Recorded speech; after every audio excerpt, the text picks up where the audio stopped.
Epstein files, जिसका नाम पड़ा जेफरी एप्स्टीन के नाम पर। इस वीडियो में आपको उसके एविडेंस क्लिप्स भी दिख जाएंगे, जिन्हें हम बोल नहीं सकते, वो सिर्फ आपको देख के समझना होगा। एक ऐसा चेहरा जिसके आसपास इतनी ज्यादा डार्क कहानियां और एलिगेशंस घूमती हैं कि अगर उन सब का हिसाब लगाया जाए तो एक पूरी पॉडकास्ट सीरीज बन जाए। कहते हैं वॉल स्ट्रीट के स्ट्रगल के दौरान एप्स्टीन ने एक फैसला लिया था कि पैसा और शोहरत पाने के लिए चाहे उसे किसी भी हद तक क्यों न जाना पड़े। कंस्पिरेसी थ्योरिस्ट्स का मानना है एप्स्टीन कभी अकेला नहीं था, उसके पीछे एक सिस्टम था, ऐसे लोग जो गवर्नमेंट से जुड़े हुए थे और ऐसे नाम जो पब्लिक कभी इमेजिन भी नहीं कर सकती। कुछ थ्योरीज कहते हैं उसके काम इतने डिस्टर्बिंग थे कि आम इंसान उन्हें सिर्फ सपने में भी सोचकर घबरा जाए। एप्स्टीन के खिलाफ जो एलिगेशंस की लिस्ट है वो हर साल और लंबी होती जा रही है।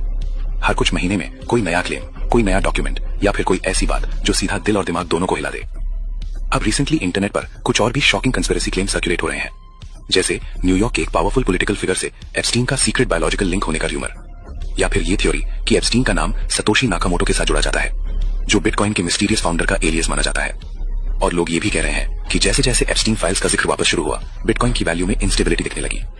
कुछ लीक्ड डिस्कशंस और एलिगेशंस में ये भी कहा जाता है कि एप्स्टीन की लैविश गैदरिंग्स में सिर्फ एलीट लोग ही नहीं होते थे, बल्कि वहां एक कंप्लीट पावर इम्बैलेंस सिस्टम चलता था, जहां लोग ऑब्जेक्ट्स की तरह ट्रीट किए जाने के क्लेम्स मिलते हैं। ये कहना गलत होगा कि हम एग्जैक्ट सच जानते हैं, लेकिन एप्स्टीन फाइल्स के फ्रैगमेंट्स ये जरूर दिखाते हैं कि कुछ चीजें इतनी डार्क हैं कि उन्हें आज भी पूरी तरह पब्लिक नहीं किया गया।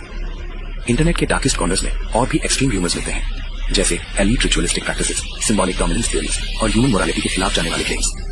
इन बातों का कोई ऑफिशियल कंफर्मेशन नहीं है, लेकिन कंस्पिरेसी वर्ल्ड में इन्हें एलीट रिचुअल मिक्स के नाम से जाना जाता है। सवाल सिर्फ ये नहीं है कि एप्स्टीन कौन था, सवाल ये है अगर सब कुछ बस झूठ था तो एप्स्टीन फाइल्स आज भी सील क्यों हैं?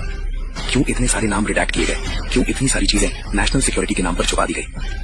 जेफरी एप्स्टीन मर गया, लेकिन उसके आसपास घूमती कहानियां नहीं। या तो ये सब सिर्फ कंस्पिरेसी है या फिर दुनिया का सबसे बड़ा राज। आगे और जानकारी के लिए हॉरर रीच को फॉलो करना मत भूलना। Who is really behind Bitcoin? Really behind Bitcoin?